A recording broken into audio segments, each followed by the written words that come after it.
Bom, vamos lá. Estamos indo para a nossa 30ª conversa sobre atualização do Código Civil. Hoje vou fazer a entrevista de novo aqui, a conversa com o meu amigo Raif, meu de parceiro comercial e parceiro acadêmico, e além dessa parceria, amigo pessoal. Hoje é daquelas entrevistas que eu mais gosto de fazer, porque é uma entrevista com uma pessoa que eu conheço há muito tempo, que eu tenho um monte de trabalho junto, então vai ser uma entrevista hiper informal, né? Uma conversa hiper informal, e assim que são as melhores conversas.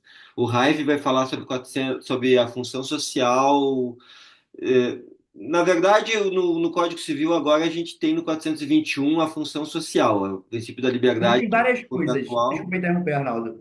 Vai Mas tem lá. várias coisas para a gente. Então hoje vamos falar, vamos começar pela função social a partir da fala que eu fiz sobre função social aqui nas conversas, e aí o Raif vai tocar adiante para analisar as propostas de artigo 421-A, 421-B e 421-C. Raif, como tu sabe, a gente está aqui pelo Instituto dos Advogados do Rio Grande do Sul.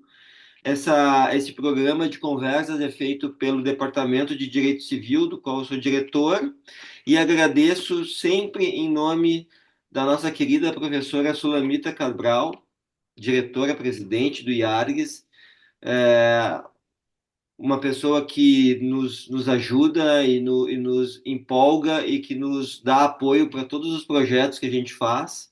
Então, estamos aqui por causa dela, tá? Então, quero deixar um agradecimento especial dela, né? Ela sempre pede que eu passe um beijo bem carinhoso dela para os nossos convidados e para ti vai mais carinhoso ainda, porque tu já é da casa, apesar de estar em Recife, né? Que eu me esqueci de falar, Sou quase um gaúcho. Sou quase um né? Quase um gaúcho. gaúcho, né? Já Com trabalhou sotaque bastante, pernambucano. trabalha bastante em Bento Gonçalves, né? E Bastante, bastante contigo. comigo Porto também, Alegre. Porto Eu Alegre e trabalho Bento mais em Porto Gonçalves. Alegre do que em Bento. Mas conhece bem Bento Gonçalves, né? Conhece Conheço, bem Bento conheço. Gonçalves. E tá aí, né? Com esse coleguismo que atravessamos estados e regiões do país e conectamos o Nordeste com o Rio Grande do Sul e estamos fazendo um trabalho lindo em termos de direito contratual. E é por isso que tu vem aqui falar sobre essas propostas de atualização do direito contratual do Código Civil. E, Buena, vamos ver o que vai ser. Eu quero que tu vai dizer qual é a inovação e se tu Vamos lá. considera, e principalmente se tu considera benéfica ou maléfica, não pode ficar em cima do muro, tá? Exatamente. Não, aqui a gente não vai ficar em cima do muro, a gente vai botar tudo para dentro. Legal. Então eu posso começar? Vamos lá, só deixa eu dizer, Raif acabou de concluir o mestrado dele num trabalho lindo sobre relações cooperativas e franquia empresarial. Está dando bastante aula e bastante palestra sobre o tema da cooperação interempresarial, da qual a franquia se insere como espécie, né? É um tema amplo, né? Uma verdadeira caixa preta ainda no direito privado brasileiro, né? Que ninguém se atreve a estudar com profundidade e a jurisprudência tende a passar longe desse tema que é tão nebuloso, né? Raif, agora sim, a palavra é contigo, que se te apresentares. Perfeito. Arnaldo, eu agradeço o convite, como sempre. Sabes que eu estou aqui com o maior prazer. Também está no IARGS, isso é ótimo. Hoje eu vou falar, como já começasse a falar, a dizer, a partir do 421 a gente vai até o 421C. Na próxima conversa a gente vai até o F, provavelmente, porque é um artigo que foi bem estendido. Ah, Na tua primeira análise, tu fizeste uma análise sobre a função social. E aí, nesse momento aqui, eu queria focar em outro ponto. Eu queria focar não na função social em si, já que tu já tratou disso, então não precisa ser tratado de novo. Eu queria focar especificamente nas mudanças e nas interpretações que isso impacta para a gente, como advogado, se a reforma vier a se transformar em lei, né? Então, a gente tem que o caput continue o mesmo, o caput do artigo 421 é a liberdade contratual será exercida nos limites da função social do contrato. E aí ele agora, antes ele dizia, nos contratos privados prevalece o princípio da intervenção mínima, é o que se diz hoje, na verdade, né? Prevalece o princípio da intervenção mínima e da excepcionalidade da revisão contratual. Você criticou isso, eu vi no vídeo, porque você acha que não seria um afastamento do judiciário. Mas como a gente é colega, eu vou dar uma opinião minha aqui em relação a esse aspecto. Eu acho que aqui, o que o legislador quis dizer quando ele fala intervenção mínima é prestigiar a vontade das partes. Eu acho que essa é uma das funções. O acesso à justiça ele não pode ser dispensado em momento algum pela Constituição. Então, o Código Civil não está acima da Constituição, na pirâmide keynesiana ele está abaixo, então ele tem que obedecer. Então, eu acho que essa é uma interpretação boa. Mas o que eu estava falando das mudanças é que antes ele falava em contratos privados. E aí, uma coisa que eu achei positiva é que agora ele fala nos contratos civis e empresariais. Ou seja, você vê aqui que o Código passa a reconhecer que existem dois tipos de contratos civis, que são os civis em si, entre privados, e os empresariais, que são aqueles contratos firmados entre duas pessoas com o intuito de oferir lucros. Não é Então, assim, societário, né? não é societário, não é societário. É São duas contrato entre empresas, por empresas. exemplo, uma compra e venda, ou então um contrato de franquia, um contrato de locação comercial. Então, essas duas pessoas estão querendo oferir lucros. Então, eu acho que foi bem essa alteração. Só que aí o que acontece? A gente vem aqui e. Pode falar. E os contratos agrários estão aonde aí, Rai? Os contratos agrários, aí é contigo, Será que não Arnaldo. faltou contrato agrário aí? Cara, tu Toda acredita? tipificação é um problema, né? Toda tipificação é um problema. Mas eu não sou especialista em agrário, tu sabe mais do que eu. Mas tu achas que devia colocar? Olha, eu acho que contratos privados, como estava antes, abre demais, porque abrangia também os contratos de consumo, por exemplo. Uhum. E acho que a- contratos civis e empresariais também fecha demais, porque tem os Mas contratos já do abre um agro. pouco mais, né? É, né? Mas enfim, né? Isso não tem solução e é uma bobagem de nomenclatura, mas que causa estranheza, né? E eu não sei qual Sim, é, eu não sei qual é, só perguntei porque me veio à sim, cabeça sim, sim. agora. E aí, antes, é até uma questão interessante, antes se falava assim, nos contratos privados simétricos. Então, os contratos privados que são simétricos.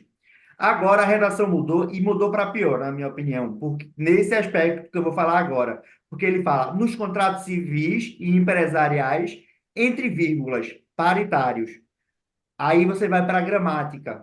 Para a gramática, e a redação, ela tem que obedecer à gramática. Isso é um aposto explicativo que se chama. Ou seja, ele está dizendo aqui que todos os contratos civis e empresariais são paritários, o que Ah, não é mas aí tá verdade. mal escrito, não foi isso que ele quis botar, né? Exato, está mal escrito. Colocar entre vírgulas é uma explicação, concorda? Sim, Então, sim. é um aposto explicativo de acordo com a gramática Perfeito, portuguesa. perfeito, perfeito, Então, assim, isso aqui foi um erro, na minha opinião, está errado. perfeito. Enfim, mas vamos seguir nessa pegada aqui. Agora eu me lembro de Wittgenstein e os vícios de linguagem, jogos de linguagem. Exata, exatamente. A gente pensa em linguagem, então a gente tem que ter a linguagem bem escrita, não é Perfeito. verdade? Ah, então, assim, dito isso, da parte do paritário e simétrico, é interessante notar que essa revisão, ela, apesar de ter dezenas de juristas, eu acho que foram 35 juristas envolvidos Não tinha um na professor de reforma. português. Hã? Não tinha um professor de Eu português. tinha um professor de português. Mas, além disso, o que passou para a gente contratualista, isso é muito importante. O que passou foi o seguinte: você vê que ele fala aqui, nos contratos empresariais paritários. Quando a gente vai falar lá do 421C, ele fala dos contratos paritários e simétricos, de uma forma mais correta, e eu vou explicar, mas ele fala paritários e simétricos, então há um problema aí na redação, porque não há uma uniformidade em dizer quando eles são paritários e simétricos, ou quando são só paritários, ou quando são só simétricos. Era para sempre ser tudo junto, na minha opinião. Ou então, defina o que é paritário e simétrico, que, como eu te disse, a gente não vai dar uma aula sobre isso hoje, mas a questão do que é paritário e simétrico gera muita divergência na doutrina. A gente tem uma conclusão nossa, né, Risado, que eu vou até dizer aqui qual é, vou já falar de paritário, que o paritário, como a gente tinha conversado outras vezes por telefone, conversa informal, paridade é a paridade de negociar no contrato, é a paridade de armas no momento em que está sendo feito o contrato. Então, o contrato de adesão ele não é um contrato paritário. Porque normalmente normalmente não, uma parte vai colocar as cláusulas e a outra não tem poder de mudar essas cláusulas. Não é paritário. Concorda? Concordo, e isso é o que a gente desenvolve, né, Raif? Hoje a economia em rede é uma economia adesiva, né? Todos os Adesiva. contratos da economia em rede são de adesão, desde a representação comercial, distribuição, franquia, associação comercial, marketing multinível, rede de cooperação inominada, vendas diretas, plataformas digitais, marketplace. A gente vive a economia em rede, a economia em rede é a economia do padrão, e o padrão se Ela faz por precisa adesão. ser. Ela precisa ser. Aí Não, eu isso vou. aqui é um artigo que ele está contextualizado ali por 1960, a redação desse artigo. Acho que De qual pegaram artigo? esse artigo que tu está fazendo referência do 421, Ah, parágrafo primeiro, é um artigo que ele está descontextualizado com a sociedade em sim. rede de hoje, com a Ah, economia sim, em sem rede. dúvida. Sem Não, dúvida. ele E não houve sabe, uma letra gramatical. o legislador não, o jurista que propôs isso é um jurista que não conhece sociologia. E até não conhece um pouco a gramática, mas vamos deixar isso Também, para. também, além de não conhecer sociologia, não conhecer sociologia em rede, e aí tem Castells, também tem filosofia com Pierre Levy, toda essa gente que fala, olha, até mesmo Bauman com a sociedade líquida se faz pelos contratos de adesão da sociedade em rede. Claro. Então é um desconhecimento mesmo, científico, Pois né? é, E de pois é. português também. É uma visão clássica do contrato que realmente tem que ser, de certa forma, abandonada, não abandonada totalmente, mas precisa ser deixada em segundo plano, porque hoje o primeiro plano está nos contratos em rede e que eles demandam, e a doutrina mais atual tem concordado com o que a gente falou há muito tempo já, que isso aí é uma boa-fé ampliada. A boa-fé Claro, deve anexo e vem para o principal. é isso aí. Mas, para a gente não perder tanto tempo, eu vou aproveitar que eu falei de paridade, embora não tenha simetria nesse artigo, eu já vou dizer o que a gente entende por simetria, porque a gente já conversou sobre isso. E aí, para quem está assistindo a gente, é importante saber o que é a simetria. A simetria, a gente entendeu, existem várias interpretações e a gente depois vai fazer um vídeo sobre isso. Eu e o Arnaldo, a gente já combinou. Mas a gente entende que a simetria, ela trata do sinalagma, da proporcionalidade dos direitos e deveres das partes dentro do contrato. Então, um contrato de adesão, ele pode ser simétrico. Não sei, não que ele vá ser, mas ele pode ser. Pode. Os que a gente faz, por exemplo, né, Rai? Pois é, a gente é justo, né? A gente. A gente lê Aristóteles e é justo como Aristóteles, né? Exatamente. Mas, passando isso, eu vou para o 421A, para a gente não perder mais tempo aqui. O 421A, ele é interessante porque ele diz o seguinte: as regras desse título, que é o título dos contratos, a respeito dos contratos, não afastam o disposto em leis especiais e consideram as funções desempenhadas pelos tipos contratuais, cada um com suas peculiaridades. Então, a gente tem aqui um princípio antigo, que é o lex specialis derogat lex generalis, certo?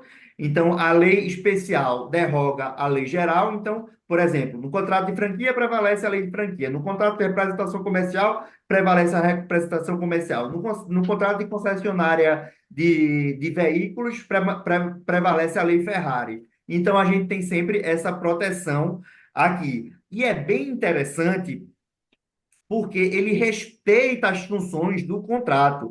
Você vê que ele diz que esses artigos eles devem ser analisados de acordo com as suas funções e peculiaridades.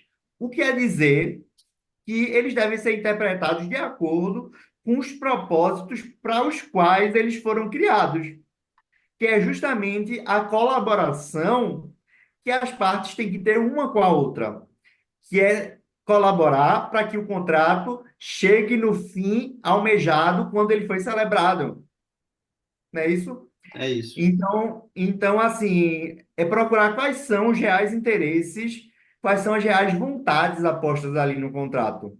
E aí a Eu gente acho vai tendo muito uma, bem. entre a dicotomia, como a Judite Martins Costa fala no princípio lá no artigo sobre a função social do contrato, né? Sim, Essa funcionalidade que tu está trazendo é justamente o ponto central do artigo da Judite Martins Costa, porque a Judite Martins Costa fala que o Código Civil foi pensado desde Napoleão e a gente tem o reproduzido com algumas significâncias, evoluções do código alemão e português, mas ele foi é. pensado e prototipado na compra e venda e na prestação de serviço. E a função da compra e venda e da prestação de serviço é tão somente trocar serviço por dinheiro, produtos por dinheiro. E é basicamente o que esse artigo aqui ajuda a gente a dizer. É dizer que um contrato de parceria, um contrato de representação comercial, não pode ser interpretado com as mesmas regras de um contrato de compra e venda e um contrato de prestação de serviços. Uma Eu acho plataforma que a gente pode digital, usar esse artigo para isso. uma plataforma digital, Raif, Exato, né? exato. Pelo menos não a relação entre prestador de serviço e cliente, mas entre o dono da plataforma e o prestador de serviço. Aí é que Sim, mora o perigo. é verdade. É, aí eu, feita essa consideração sobre o 421A, vou passar logo para o 421B e antes de a gente começar a gravar, tu me perguntar se ia dar tempo. Vai dar tempo por quê? Vou dizer. O 421B é um artigo, na minha opinião, inútil.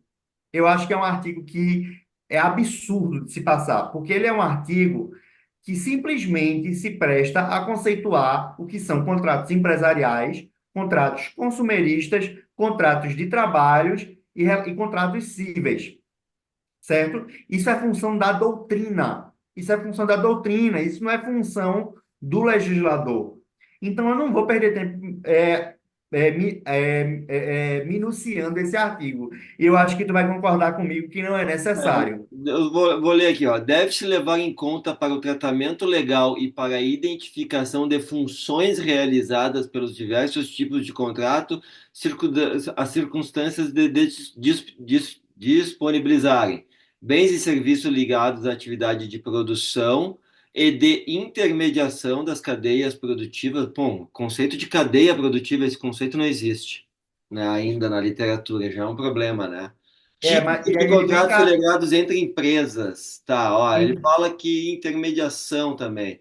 Bens e serviços terminais da cadeia, ou seja, de consumo, força de trabalho e cadeia produtiva, contrato de trabalho, mas contrato de trabalho. No Código Civil, Qual o conceito aqui de contrato de trabalho no Código Civil, será, né? E bens e serviços independentemente de sua integração a qualquer cadeia, aí são os contratos civis. E então, assim, olha, é mais importante que distinguir. Essas são ainda tipificações, assim, são as subespécies, mas dentro de cada uma dessas subespécies tem as suas próprias subespécies. Então, sim, para nós aqui, na verdade, só tem utilidade o inciso um, que são os bens para atividade de produção e intermediação. O inciso 2 é consumo, não tem utilidade. O inciso 3 é de trabalho, não tem utilidade. E o quarto é civil, tudo bem, está aqui. Um e o quarto tem utilidade, sendo que o um cabe um mundo para distinguir dentro de um. Então, mas tu entendes que esse artigo em si, ele não é um dispositivo legal. Não, ele não vai ser usado para fundamentar nenhuma petição. Isso é trabalho de doutrina. Ah, não, Isso não é para estar na lei. Por é, isso que eu não quis. Isso é um inchaço do Código Civil de é. forma desnecessária. Não, isso como que se chama? Isso é vaidade. Alguém, É vaidade. Eu também vaidade. acho. A gente não concordou aqui antes no vídeo, inclusive, que a gente ia falar bem ou mal. Eu estou falando mal É porque isso eu aí. discordo totalmente desse artigo. Eu acho que ele tem que ser retirado. E eu não consigo entender quando que ele seria utilizado no caso concreto, mas vamos Também prosseguir. não. Também não. Por isso que eu vou logo passar para o 421C. Vamos lá. Vê, a redação do 421C diz: os contratos civis e empresariais, de novo, presumem-se, aí aqui é uma presunção parcial, é uma presunção juris tantum, certo? Relativo. Presumem-se paritários e simétricos, se não houver elementos concretos que justifiquem o afastamento dessa presunção. Então, você vê aqui que é relativa. É uma presunção relativa juris tantum, Mas aqui né? já vai em paridade e simetria, né? E fala em paridade e simetria. E agora, para a gente definir o que é paridade e simetria, a gente falou no começo do vídeo o que é que a gente entende, mas a doutrina tem várias considerações sobre isso, e eu acho que vale a pena depois a gente gravar esse vídeo fazendo essa compilação, para a gente também dizer o que os outros pensam, né? Ah, e aí ele diz depois a mesma coisa que já está dito no outro artigo. Então, você vê que falta um pouco de sincronia Lá no. entre os juristas que fizeram o Sim. código, porque ele vem de novo falar que, e assim interpretam-se pelas regras desse código, ressalvados os regimes jurídicos previstos em leis especiais. Ora, a gente já viu isso no 421B, que é o lex specialis derogat generalis. Então, é a mesma coisa, não precisava dizer de novo. E no 421A ele fala só em paridade, não fala em simetria. É o que eu disse, que tem essa desorganização no contrato. Ora ele fala Desculpa, no parágrafo paridade, primeiro do 421, na verdade.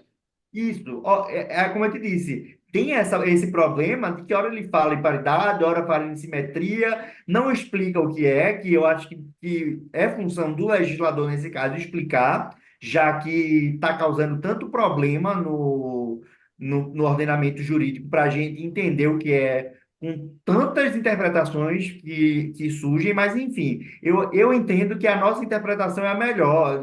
Lógico que eu sempre vou entender que a nossa é a melhor porque a gente estudou e disse que era ela, né? E Mas simplifica, né?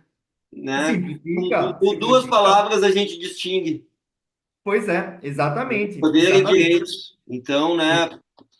Simetria, exatamente, paridade, poder e direitos. Ponto. exatamente. Aí aqui você vai. Uma distinção lumaniana, né, Raif? É uma distinção lumaniana, As verdade, melhores. que a gente reduz a complexidade. Exatamente. Tá perfeito. Perfeito. Vê, aí no parágrafo primeiro aqui, ele vai tratar dos parâmetros de interpretação dos contratos empresariais. E aí você vai entender o contrato empresarial como qualquer contrato firmado entre duas pessoas, cada uma querendo oferir lucros do seu próprio lucro. E aí pode ser um contrato em rede, pode ser um contrato de compra e venda, qualquer tipo de contrato que envolva dois empresários, certo?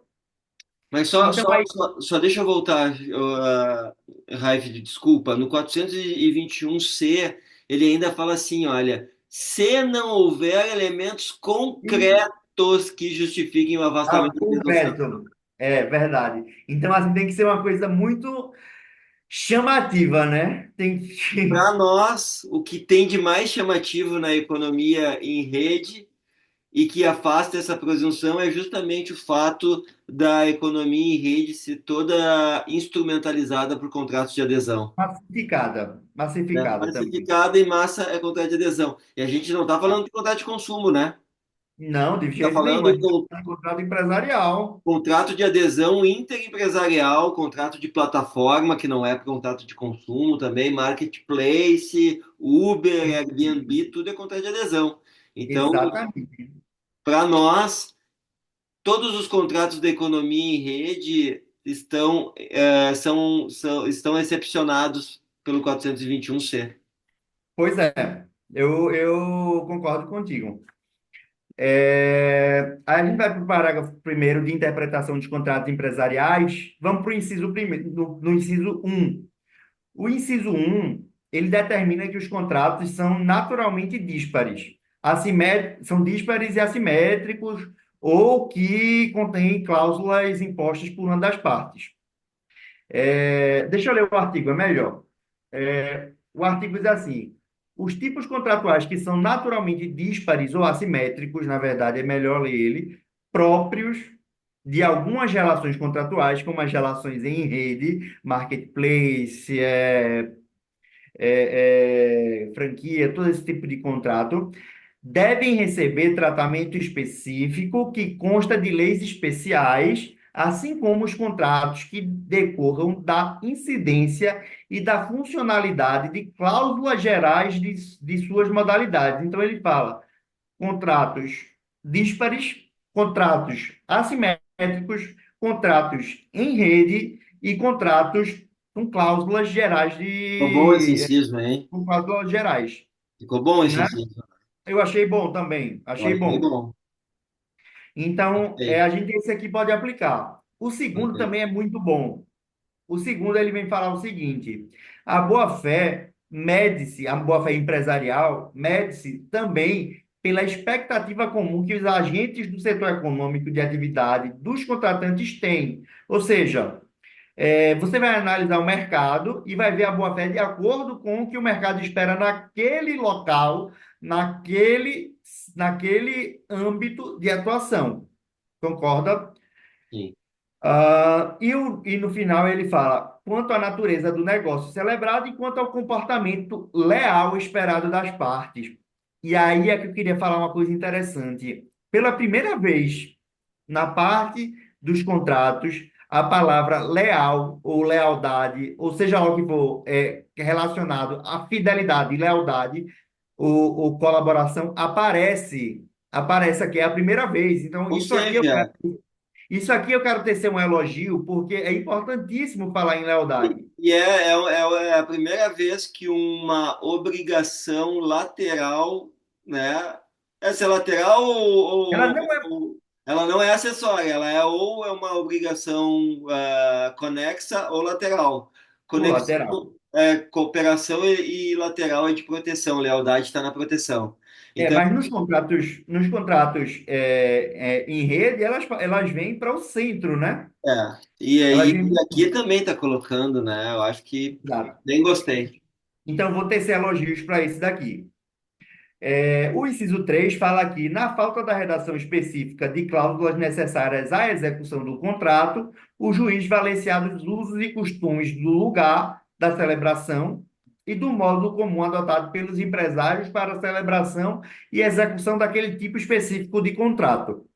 Para mim, isso daqui já estaria resolvido na lei de introdução, sabe? Mas tudo bem, não tenho não tenho nenhuma ressalva negativa, a não ser dizer que isso já estava previsto na lei de introdução. E tem mais uma coisa, né, Raif? Cada vez mais com os novos contratos, a economia em rede, não se trata mais de local da sua celebração, né? Isso não existe. É global, né? Global. Isso É não existe. global. Não tem, você firma um contrato e esse contrato ele pode estar na rede nos Estados Unidos, quando você está firmando aqui no Brasil. Ele pode estar nas Ilhas Caimã, pode estar em qualquer lugar do mundo e você está firmando ele de forma eletrônica. Tem um e-notariado hoje, até a escritura pública pode ser lavrada, uma escritura pública de um imóvel aqui em Recife, por exemplo, pode ser lavrada por um comprador, um vendedor que esteja em Portugal através do e-notariado.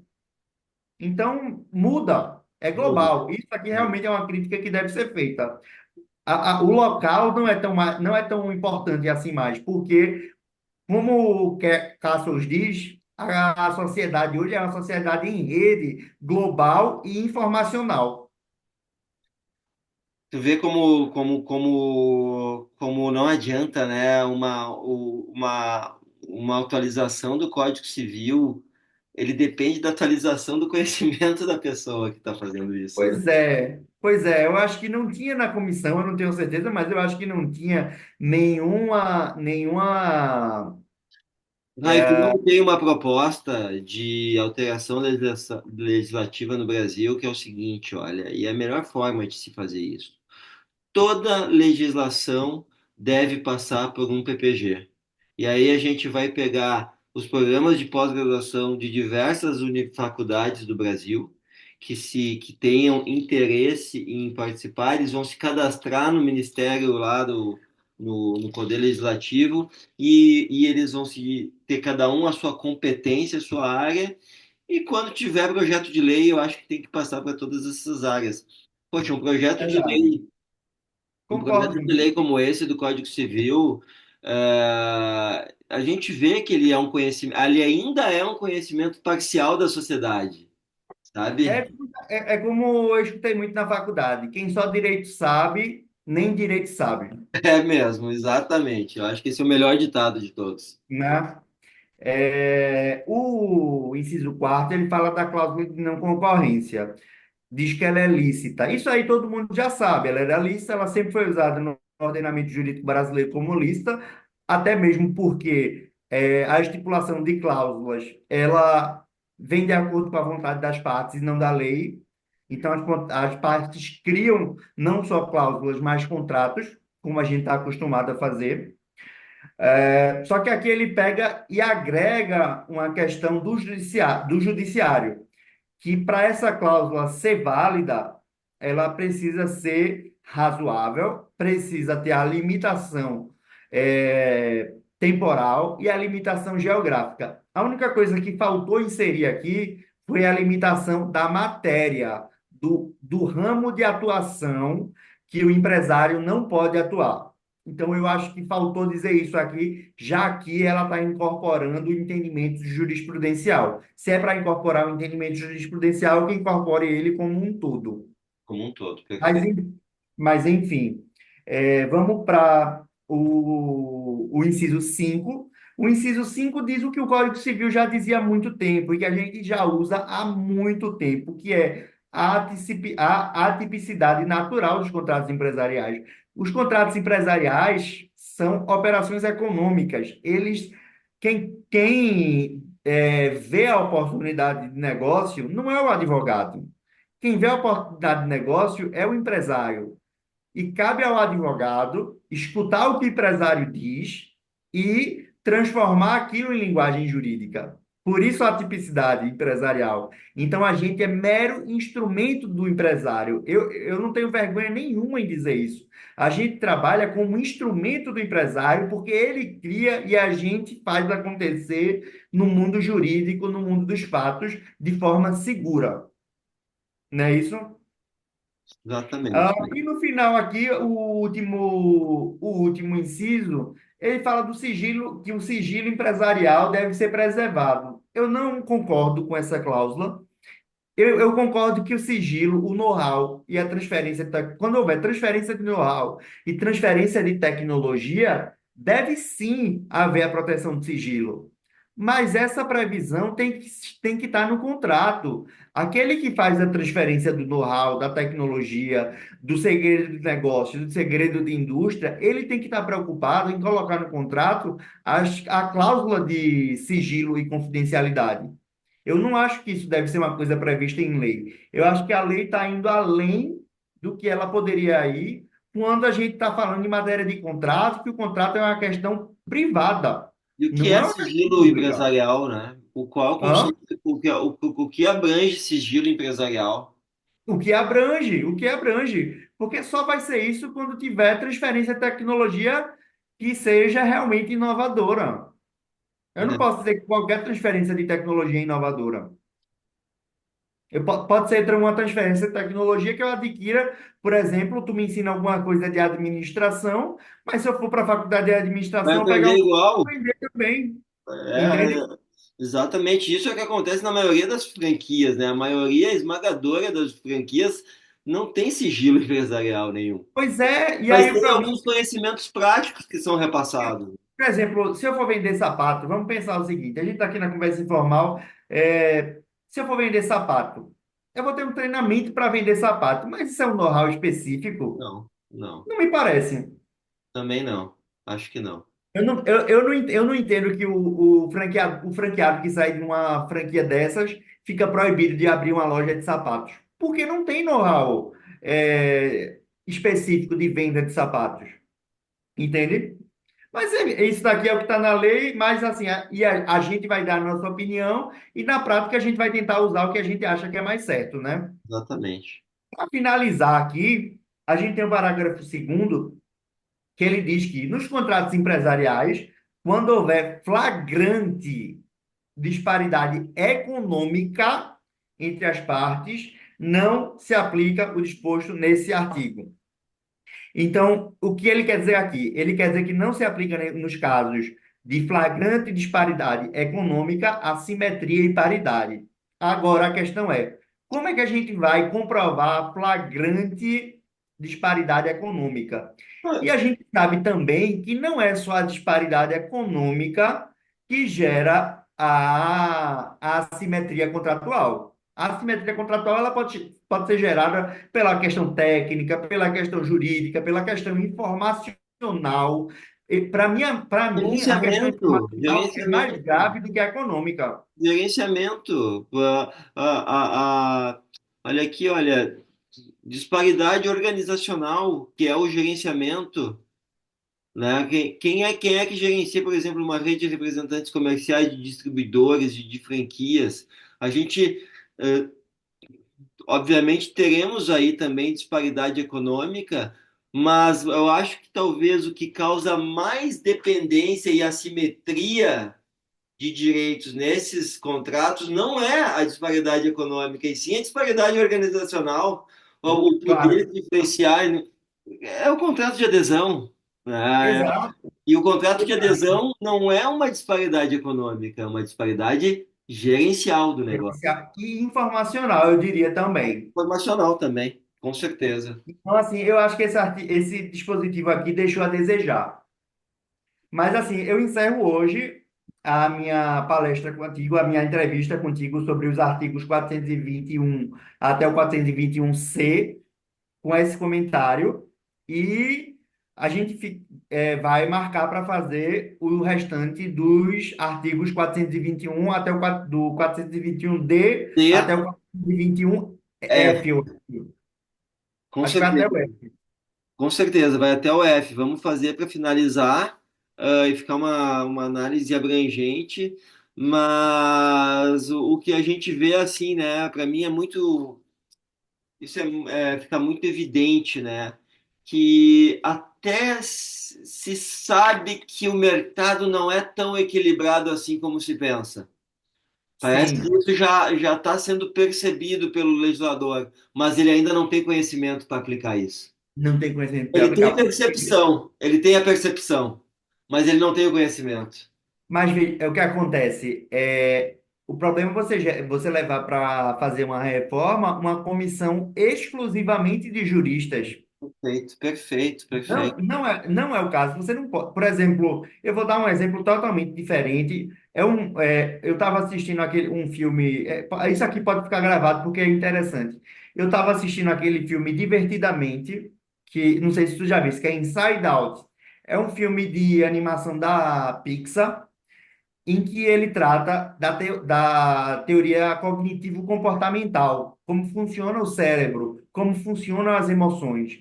E aí eu descobri que por trás do roteiro desse, desse, desse filme existem diversos profissionais de psicologia para ensinar como é que são criadas memórias, como é que elas vão para memórias de longo prazo, como elas formam a personalidade. Embora isso não seja especificamente direito, é importante a gente pegar esse exemplo deles, de pegar não só uma pessoa de cinema, mas pegar um conjunto de profissionais de outras áreas, no caso da psicologia, psicologia cognitivo-comportamental, para poder fazer um filme tecnicamente correto, porque o filme é tecnicamente correto. É. Eu até te convido a assistir e depois me dizer, é uma Eu já animação, mas assisti tá alguns incrível, guris Pedro. aqui em casa, com certeza, já assisti, né? Mas eu acho que assim, olha, é exatamente isso. Eu acho que agora tu fez a observação que faltava para a nossa conversa.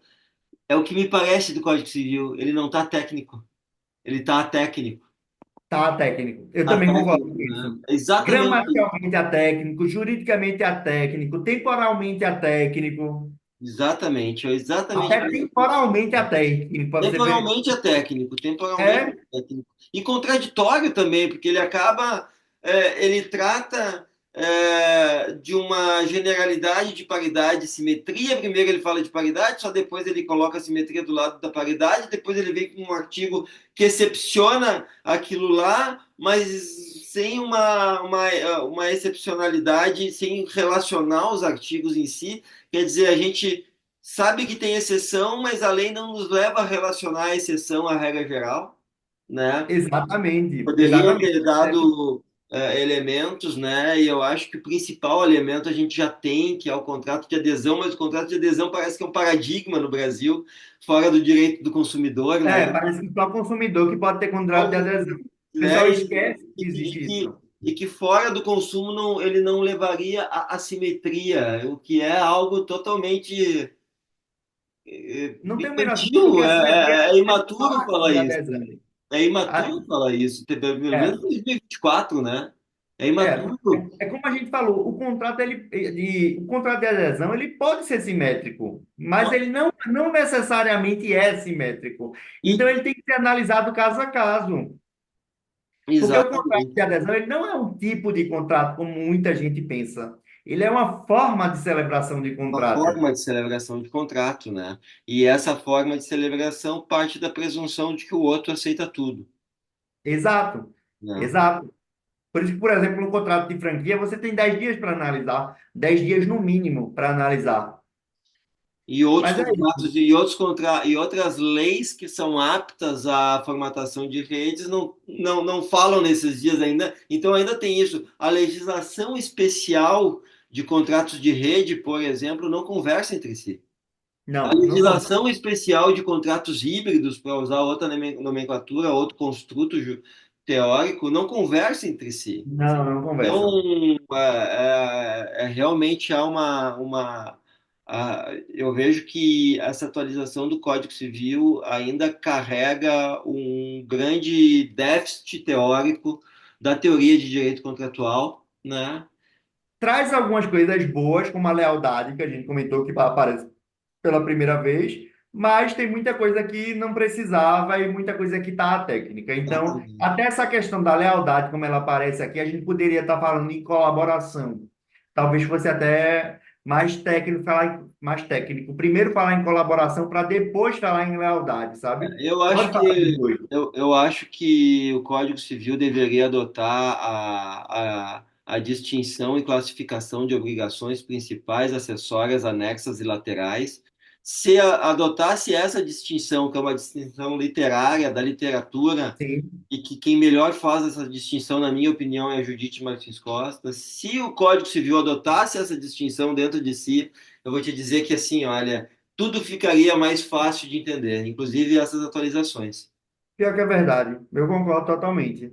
Eu concordo. Taif, muitíssimo obrigado por mais essa conversa. Um Foi prazer um muito prazer. grande poder trocar ideia contigo. Vamos seguir trocando, porque é sobre isso que a gente trabalha, é sobre isso que a gente estuda, né? E, bom, eu acho que mês que vem a gente grava sobre os demais letras do 421, né, meu Sim, amigo? a gente grava. Eu acho que esse mês ainda a gente está no 1 do 10. A gente grava ainda esse mês.